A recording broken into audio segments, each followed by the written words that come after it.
Salam uşaqlar, bugünkü mövzumuz həqiqi və məcazi mənalı sözlərdir. Gəlin başlayaq. Sözün ilkin təsəvvür edilən mənası onun həqiqi mənası adlanır. Sözün ilkin təsəvvür edilən mənası onun həqiqi mənası adlanır. Məsələn, ağır yük. Çəkisi çox olan yük olduğuna görə bu həqiqi mənadadır. Belə başa düşə bilərik ki, bir şeyi gözlə görə biliriksə, əllə toxuna biliriksə, bu həqiqi məna sayılır. Bir şeyi gözlə görə biliriksə, əllə toxuna biliriksə, bu həqiqi məna sayılır. Məsələn, ağır xasiyyət. Xasiyyətin çəkisi olmur, onu gözlə də görə bilmirik. Demək, burada ağır sözü məcazi mənadadır. Gəlin baxaq. Şirin alma həqiqi mənadadır. Baxın, alma şirin ola bilər. Şirin söz məcazi mənadadır. Dəmir qapı həqiqi mənadadır. Görürük ki, qapı dəmirdəndir. Həqiqi məna. Dəmir yumruq məcazi mənadadır. Tək mənalı və çox mənalı sözlər. Yalnız bir leksik mənası olan sözlərə tək mənalı sözlər deyilir. Yalnız bir leksik mənası olan sözlərə tək mənalı sözlər deyilir. Məsələn, həkim, göyərçin, 9. Yəni bunların yalnız bir leksik mənası var. Eyni leksik məna ilə bağlı bir neçə yaxın mənada işlənən sözlərə çox mənalı sözlər deyilir. Eyni leksik məna ilə bağlı bir neçə yaxın mənada işlənən sözlərə çox mənalı sözlər deyilir. Yadda saxlayaq ki, çox mənalı sözlərdə sözün mənalarından biri əsas, qalanı isə məcazi mənada işlənir. Məsələn, insanın dili həqiqi məna, alovun dili məcazi məna, piyanonun dili məcazi mənada. Burada dil sözü çox mənalı söz sayılır.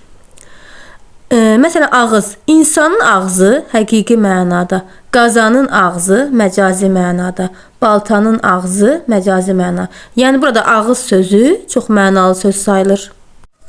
Sözün mənaları. Amonim, sinonim və antonim haqqında öyrənəcəyik uşaqlar. Gəlin baxaq. Amonim yazılışı və deyilişi eyni olan, amma leksik mənası tam fərqli olan sözlərə amonimlər deyilir. Yazılışı və deyilişi eyni olan, amma leksik mənası tam fərqli olan sözlərə amonimlər deyilir. Həm eyni, həm də müxtəlif nitq hissəsinə aid olur. Amonimlər həm eyni, həm də müxtəlif nitq hissəsinə aid olur. Məsələn, şam, şam ağacı, şam, əşya, şam, şam yeməyi. Gördüyümüz kimi hər üç sözdə şamdır. Amma leksik mənaları fərqlidir. Burada şam ağacdır, şam gördüyümüz kimi əşyadır, şam yeməyi. Axşam yeməyinə biz nə deyirik? Şam yeməyi.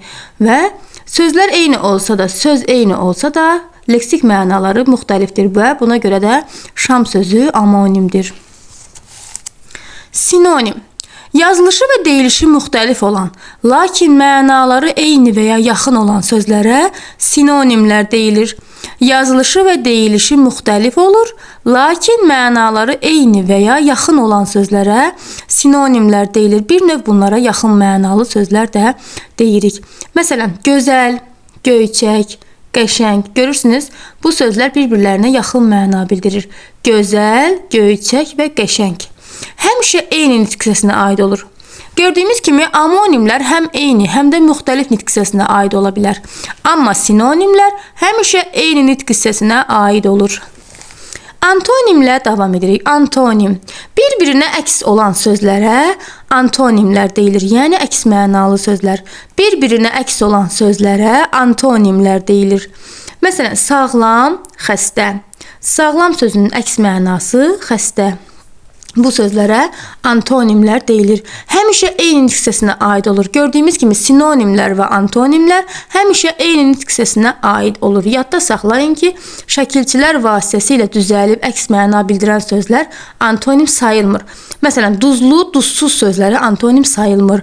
Sözlü, sözsüz sözləri antonim sayılmır. Uşaqlar, çox mənalı və amonim sözlərin fərqinə baxaq. Çox mənalı sözlər məcazi mənada olur. Mənalar arasında mütləq oxşarlıq var. Eyni nitq hissəsinə aid olur.